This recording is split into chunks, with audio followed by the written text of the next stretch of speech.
the same time, I just referred to Paul Ryan's outburst on Capitol Hill to the head of the IRS over these lost drives and lost emails with regard to targeting Tea Party groups. This is the story that doesn't go away for President Obama. No direct evidence of wrongdoing, but this is not great competence here in management when you can't find missing emails.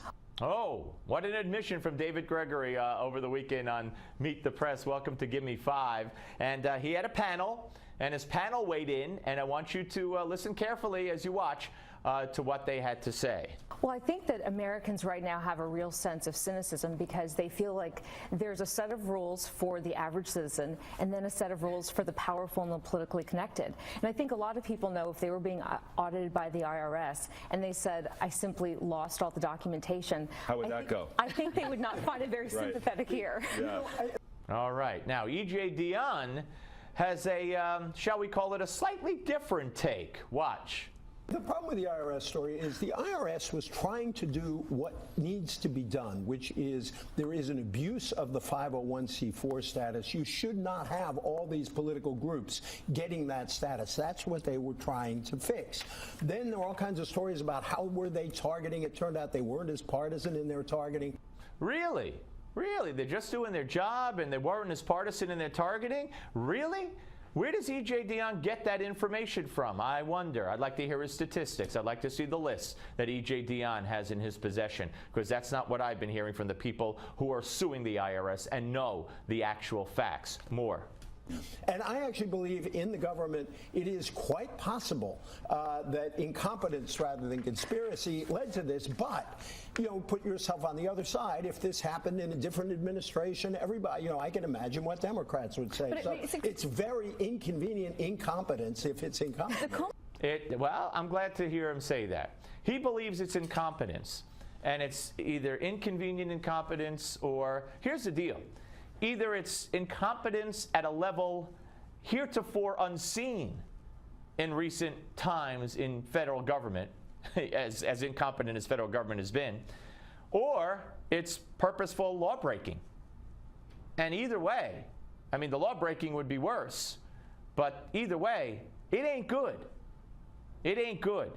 And E.J. Dionne is right, of course, that if this were a Republican administration, the Democrats and the media, he left that part out, would be going nuts in a way that you haven't seen since maybe Watergate.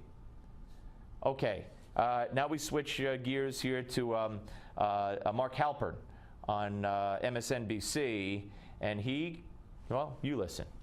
The missing emails involve several top IRS employees, including Lois Lerner, who was in charge of the agency's tax-exempt unit. You say really quickly, this is a test for the media. Why do you say that, Mark Halpern? Because when any government agency, particularly one as powerful as the IRS, engages in something that even people sympathetic to the administration say looks weird and suspicious, it's incumbent upon all the national media to aggressively ask more questions.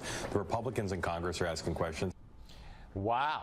Yeah. Republicans in Congress are asking questions, and as you've seen, many of the Democrats in Congress are saying, well, they're actually apologizing for the Republicans asking questions. And for Mark Halpern to say this, it's good. Mark Halpern is the one who I broke the story with several months ago who said, yeah, there are death panels. And then he said, well, I never said the words death panels. No, but I did, and you said yes.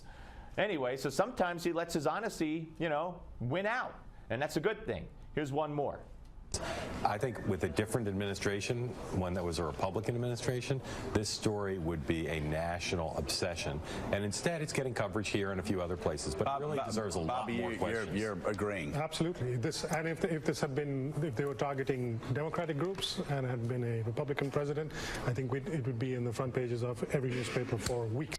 Yeah, everybody agrees. This is great.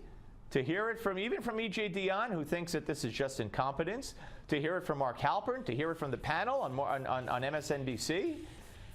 So my question then is, why aren't they covering it more? Where is the investigative reporting by a Mark Halpern, who's perfectly capable of it, and the others? Why isn't it happening? That's a question I'd like to have addressed. First, you got to ask it on the Steve Malzberg Show.